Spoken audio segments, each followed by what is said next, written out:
ছাত্ৰছাত্ৰীসকল নমস্কাৰ, মোৰ নাম বিজিত দাস। তোমালোকে চাই আছা ষ্টাডি উইথ বিজিত। আমি ইতিমধ্যে ক্লাছ 10ৰ বিদ্যুৎ চেপ্টাৰটোৰ ওপৰত আলোচনা কৰি আছো।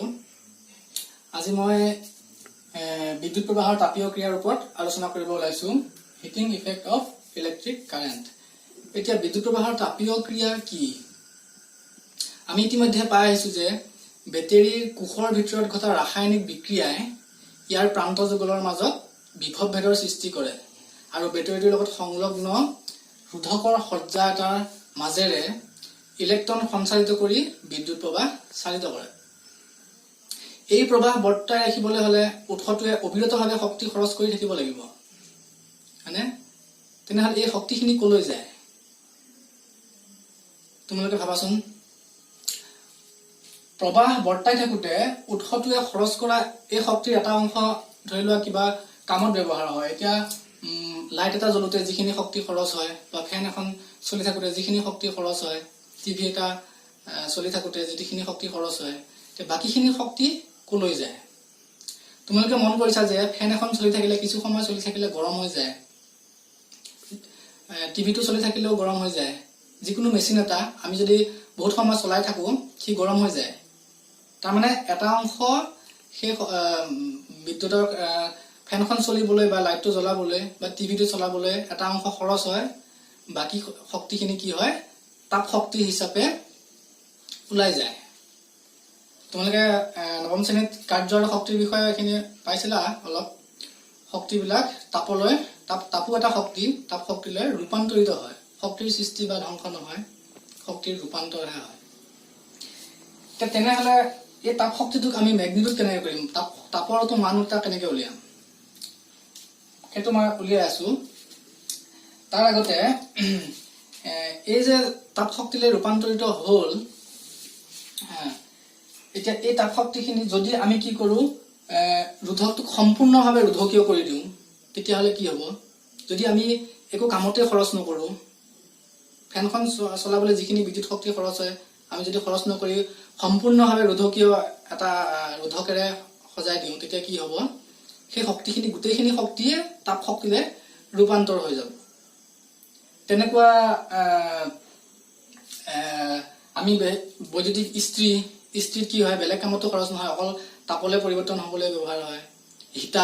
হিটাৰ অকল তাপলৈ পৰিৱৰ্তন হয়। তাৰমানে ইস্ত্ৰি, হিটাৰ এইবিলাকত কি কৰা হয়? ৰোধকটো সম্পূৰ্ণভাৱে ৰোধকীয় কৰি দিয়া হয়, যাতে যিখিনি শক্তি আহে গোটেইখিনি তাপ শক্তিলৈ ৰূপান্তৰিত হৈ যায়। এনেকুৱা ইয়াকে বিদ্যুৎ প্ৰবাহৰ তাপীয় ক্ৰিয়া বুলি কোৱা হয়। তাৰ মানে তাপীয় ক্ৰিয়া মানে কি? যদি সজ্জাটো সম্পূৰ্ণভাৱে ৰোধকীয় কৰি দিয়া হয়, যিখিনি শক্তি আহে গোটেইখিনি তাপ শক্তিলৈ ৰূপান্তৰিত কৰি দিয়া হয়, ইয়াকে বিদ্যুৎ প্ৰবাহৰ তাপীয় ক্ৰিয়া বুলি কোৱা হয়। এতিয়া বিদ্যুৎ প্ৰবাহৰ তাপীয় ক্ৰিয়া হলে আমি তাপ শক্তিটোক আমি কেনেকে মান উলিয়াম, তাৰ মানটো কেনেকে উলিয়াম? এতিয়া চোৱা, আমি ধৰি ললো আৰ ৰোধৰ এটা ৰোধক ইয়াৰ মাজেৰে আই প্ৰবাহ চালিত হয়। তাৰ মাজেৰে আধান চালিত হয়, কিউ আধান, আৰু সময় লাগিলে টি, যদি বিভৱ ভেদ ভি হয়। তেনেহলে আমি জানো যে ভি ইকুৱেল টু কি আছিলে? W by Q. সেইটো আমি পাই আহিছো ফৰ্মুলা আগতে, V equal to W by Q. তেনেহলে ইয়াত কাৰ্য কিমান হৈছে? আমি কাৰ্য উলিয়াবলৈ হলে ইয়াত যদি কাৰ্য কিমান হৈছে আমি ইয়াৰ পৰা উলিয়াব পাৰো, W is equal to V into Q। আকৌ আমি ক্লাছ 9ত পাই আহিছিলো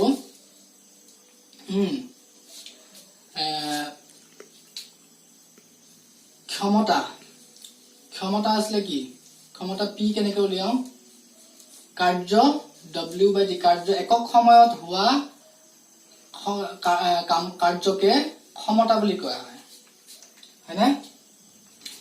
তেনেহলে টি সময়ত ৰোধকটোৱে কিমান, ইয়াৰ ক্ষমতা কিমান হব? P is equal to এইটো W হব, W is equal to VQ। ৰোধকটোৰ ক্ষমতা কি হব? ৰোধকটোৰ ক্ষমতা P মানে W by Q। এতিয়া আমি W মানে পাইছো V into Q, এইটো ফৰ্মুলাৰ পৰা আমি মানটো বহাই দিওঁ WV into ক্ষমতা সৰি W by T V into Q by T আকৌ আমি পাইছো প্ৰবাহ I কি পাইছিলো Q by T প্ৰবাহ কেনেকৈ উলিয়াই আমি উলিয়াইছিলো একক সময়ত চালিত হোৱা আধানৰ পৰিমাণ Q by T আমি জানো I তাৰ মানে P মানে কি পালো V into I P V into I এতিয়া আমি যদি চাওঁ যে ৰোধকটো সম্পূৰ্ণভাৱে ৰোধকীয় কৰা হয় T সময়ত মানে ইয়াৰ শক্তি কিমান খৰচ হ'ব কাৰ্য বা শক্তি একেই শক্তিটো জমা হিচাপে থাকে কাৰ্যটো খৰচ হয় এতিয়া T সময়ত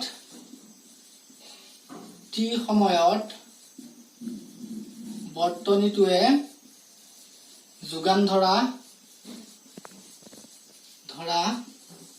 শক্তি কি হ'ব শক্তি W P by T P into T হ'ব মানে কাৰ্য W কি আমি কি পাইছিলো P W by T তেনেহলে W কি হ'ব P into T হ'ব W P into T P মানে কি V I P মানে V into I into T এটা W বা আমি শক্তি মানে ই আখৰে লিখিব পাৰো কাৰ্য বা শক্তি আমি ই আখৰে লিখো V I T এইখিনি শক্তি খৰচ কৰিব বৰ্তনীটোৱে যদি এই গোটেইখিনি শক্তিক আমি যদি সম্পূৰ্ণভাৱে ৰোধকীয় কৰি দিওঁ তেনেহলে কি হ'ব গোটেইখিনি শক্তিয়ে তাপ শক্তিলৈ ৰূপান্তৰিত নহব জানো গোটেইখিনি শক্তিয়ে তাপ শক্তিলৈ ৰূপান্তৰিত হ'ব মানে কিমান পৰিমাণৰ তাপ শক্তি উৎপন্ন হ'ব VIT ইমানখিনি পৰিমাণৰ তাপ শক্তি উৎপন্ন হ'ব তাৰমানে ৰোধকটো যদি মানে বৰ্তনীটো যদি সম্পূৰ্ণভাৱে ৰোধকীয় কৰি দিয়া হয় ইমানখিনি তাপ শক্তিয়ে খৰচ হ'ব তাৰমানে আমি তাপ পালো কি H আমি তাপক যদি আমি H আখৰে লিখো H V into I into T এটো হল ফৰ্মুলা এটা আমি দুটা ফৰ্মুলা পালো H VIT P V into I এটো আমি আকৌ পাই থাকিম P V into I আকৌ H VIT ইয়াতে আমি যদি উমৰ সূত্ৰ বহাও উমৰ সূত্ৰ কি আছিলে এখানে লিখছো R V by I হয়নে ইয়াৰ পৰা আমি V মানটো কি পাম V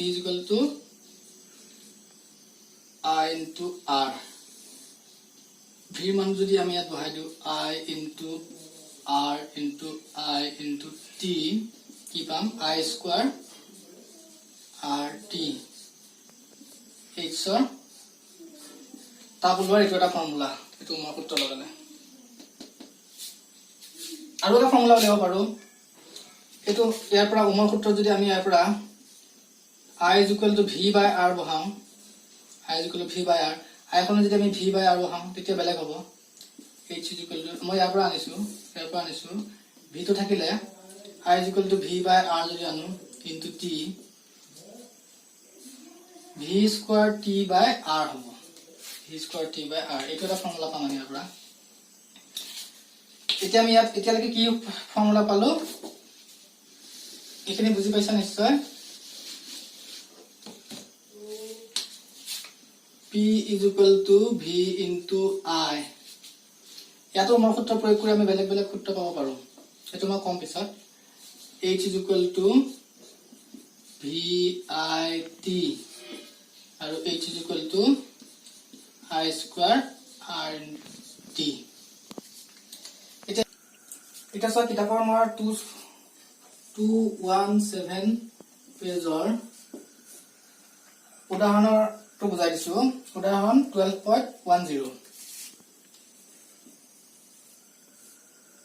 উদাহৰণ 12.10 এইটো চোৱা এটা বৈদ্যুতিক ইস্ত্ৰীয়ে তাপ উৎপাদনৰ হাৰ মানে কি হ'ব আমি এইটো উৎপাদনৰ হাৰ ক্ষমতা সৰ্বোচ্চ হৈ থকা অৱস্থাত 840 ওয়াট হাৰত। এটা ক্ষমতাৰ এককটো হৈছে ওয়াট, মানে কথা কোৱা নাছিলো, ক্ষমতাৰ একক ওয়াট। আৰু তাপ উৎপাদনৰ হাৰ সৰ্বনিম্ন হৈ থকা অৱস্থাত 360 ওয়াট হাৰত শক্তি খৰচ কৰে। বিভৱ ভেদৰ মান দিয়া আছে 220। প্ৰত্যেক ক্ষেত্ৰতে প্ৰবাহ আৰু ৰোধৰ মান উলিয়াব লাগে। আমাক দিয়া আছে সৰ্বোচ্চ অৱস্থাত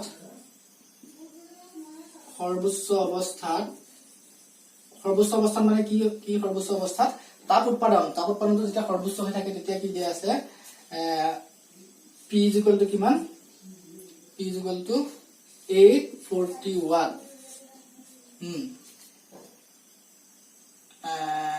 ভিৰ মান দিয়া আছে 220 ভল্ট। তেনেহলে প্ৰবাহ আৰু ৰোধৰ মান আমি I = এইটো ফৰ্মুলা লিখিব পাৰিম। এটাকে I = P আৰু V দি থাকিলে I কেনেকৈ উলিয়াম, এইটো ফৰ্মুলা লিখি আছো। P = V × I মানে VI = P। এতিয়া I = কি হ'ব P/V। P মানটো বহাই দিলো, V মানটো বহাই দিলো, হৰণ কৰি দিলে সেইটো ওলাই যাব। আকৌ ৰোধ উলিয়াব দিছে R = I টো যেতিয়া পাই যাম R = V/I। V টো দিয়া আছে 220, V টো 220, I আমি এইটো যেটো পাম এইটো কি হ'ব 840, V হ'ব 220। এইটো ক্যালকুলেশন কৰি যেটো পাম এইটো পাতিবা। তাৰপিছতে R ৰোধ উলিয়াবলৈ হলে V/I, V মানটো 220, I মানটো আমি এইটো যেটো পাম এইটো বহাই পেলাই ক্যালকুলেশন কৰিলে হৈ গ'ল। সৰ্বনিম্ন অৱস্থাত কিমান কৈছিলে, সৰ্বনিম্ন অৱস্থাত কি আছিলে 360, এইটো 360 আৰু বিভৱ ভেদটো 220। এইটো একে, এইটো খালি 360 এইটো সলনি হ'ব 360, এইটো বাকিখিনি একে হ'ব। এইটো কৰিবা। উদাহৰণ মই 12.112 কৰি দিছো। এইটো বুজি পাইছা নিশ্চয়। 12.112 কৰি দিছো। 4 ওহম ৰোধক এটাত প্ৰতি সেকেন্ডত উৎপন্ন হোৱা তাপ 100 জুল। 4 ওহম ৰোধক এটাত R দিয়া আছে 4 ওহম।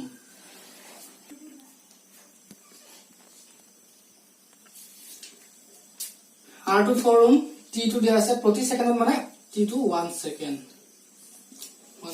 আৰু তাপ H দিয়া আছে 100 জুল।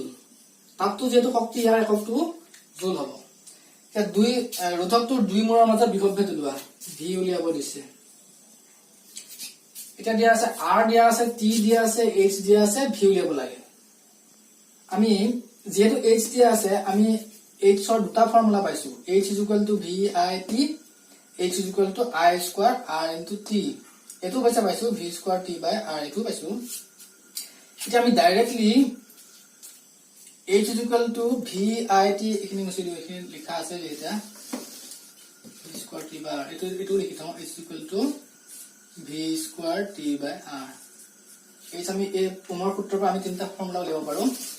এটা চোৱা আমি কোনটো ফৰ্মুলা ইউজ কৰিলে আমি এই মানটো উলিয়াব পাৰিম। এইটো ফৰ্মুলা আমি ইউজ কৰি চাওচোন। H আছে, V টো বাৰ আমি উলিয়াবই লাগে। H দিয়া আছে, I দিয়া নাই, T দিয়া আছে, দুটা বস্তু দিয়া নাই, V উলিয়াব লাগে আৰু I টো নাই। গতিকে আমি এইটো ফৰ্মুলা ডাইৰেক্টলি ইউজ কৰিব নোৱাৰো। এইটো চাও H = I² RT। I টো দিয়াই নাই, আকৌ V টোহে উলিয়াব লাগে। V টো উলিয়াব লাগে কিন্তু I টো দিয়া নাই। গতিকে আমি এইটো ফৰ্মুলা ইউজ কৰিব পাৰিম না?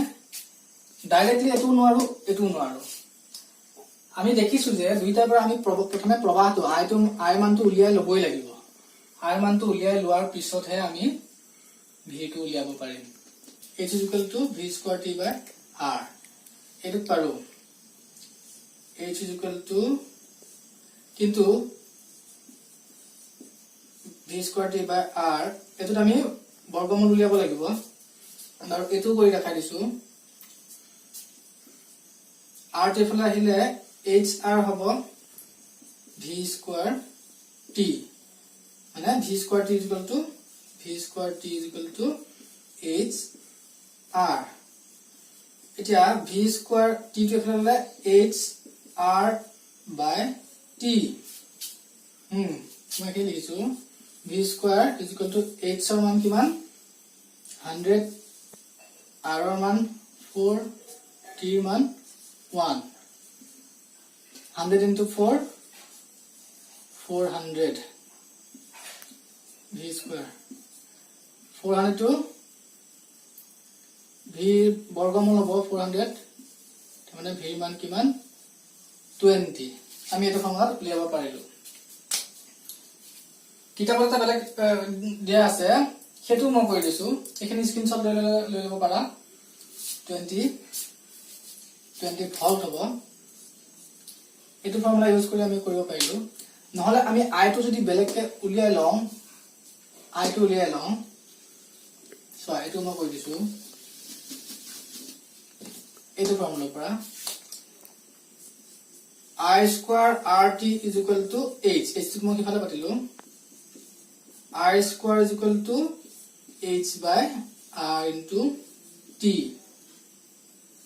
H কিমান 100 R কিমান 4 T 1 তাৰ মানে I square is equal to 100 by 4 100 by 4 মানে কি 25 হলে I হলে 25 বৰ্গমূল কিমান হ'ব 5 তাৰে I টো 5 পালো I টো 5 পাই যোৱাৰ লগে লগে আমি v মানটো উলিয়াই দিব পাৰো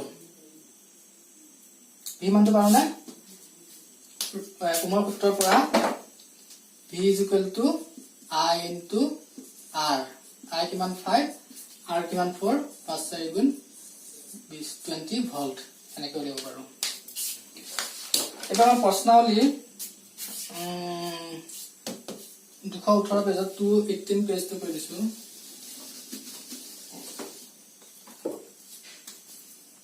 218 পেজ ইয়াত প্ৰবলেম দুটা আছে 900 কুলম আধান 1 ঘন্টা 50 ভল্ট বিভব ভেক্টৰৰ মাজেৰে সঞ্চালিত হলে উৎপাদিত তাপৰ পৰিমাণ লোৱা ইয়াত দিয়া আছে 2 নম্বৰটো 9600 কুলম আধান মানে কিউ দিয়া আছে 9600 কুলম সময় দিয়া আছে টাইম দিয়া আছে 1 ঘন্টা মানে 1 আৱাৰ 1 আৱাৰ টু কাকো আমি সেকেন্ডত টাইম টু সেকেন্ডত নিব লাগিব সেকেন্ড দিলে কি হ'ব 60 into 60 মানে মিনিটত নিলে 60 পইণ্ট কৰিব লাগিব আকৌ সেকেন্ডত নিলে 60 পইণ্ট কৰিব লাগিব তাৰ মানে কিমান হ'ব 3600 সেকেন্ড তাপৰ পৰিমাণ h উলিয়াব লাগে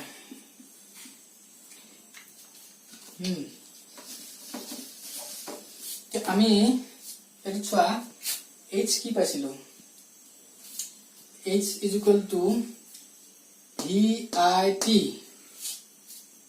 আকৌ h is equal to I square RT ইয়াতো আমাক r দিয়াই নাই r তো আমি নাজানো গতিকে আমি এটো ফৰ্মুলা r থাকা ফৰ্মুলা দুটা আমি উলিয়াব নোৱাৰো আমি এটো ফৰ্মুলা ইউজ কৰিব পাৰো আমি I টো লৈ লব পাৰিম কিন্তু h is equal to VIT এটো আমি জানো VI মানে কি আকৌ I মানে I is equal to কি আছে Q by T হয়নে I is equal to Q by T into T T cancel হৈ যাব আমি T টো সেকেন্ডত উলোৱাৰ একো অৰ্থ নাথাকিলে তথাপি আমি উলিয়াই ললো h is equal to VIT ইয়াত ভিউ দিয়া আছে V50 ভল্ট দিয়া আছে V50 into Q কিমান 9600 এটা মাল্টিপ্লিকেশন কৰি দিবা এইটো কি হ'ব জুলত ওলাব জুল এটা মাল্টিপ্লিকেশন কৰাৰ পিছত জুলত ওলাব 3 নম্বৰটো চোৱা 20 ওম ৰোধৰ এটা বৈদ্যুতিক ইস্ত্ৰিয়ে 5 এম্পিয়াৰ প্ৰবাহ লয় R দিয়া আছে R দিয়া আছে 20 ওম R দিয়া আছে 20 ওম প্ৰবাহ দিয়া আছে I = 5 এম্পিয়াৰ 30 সেকেন্ডত উৎপন্ন হোৱা তাপৰ পৰিমাণ T = 30 সেকেন্ড উৎপন্ন হোৱা তাপৰ পৰিমাণ H উলিয়াব দিছে এটা আমি কেনেকৈ কৰিম ইয়াত R দিয়া আছে I দিয়া আছে T দিয়া আছে I R T এইটো ফৰ্মুলা হ'ব H = I square R T I = 5 square R = 20 3 = 30 25 into 20 into 30 position 50 150 00 ইমান জুল ঠিক আছে না এতিয়া এখিনিকে প্ৰবলেম কৰিলো তোমালোকক নেক্সট মই অনুশীলনীৰ প্ৰশ্নখিনি কৰি দিম অনুশীলনী আৰু এটা প্ৰশ্ন লৈ আছে চাই থাকিবা মোৰ ভিডিঅ'খিনি চাই ভাল লাগিলে লাইক কৰিবা শ্বেয়াৰ কৰিবা সাবস্ক্ৰাইব কৰিবা আৰু বেল আইকনটো বজাই দিবলৈ নাপাহৰিবা ধন্যবাদ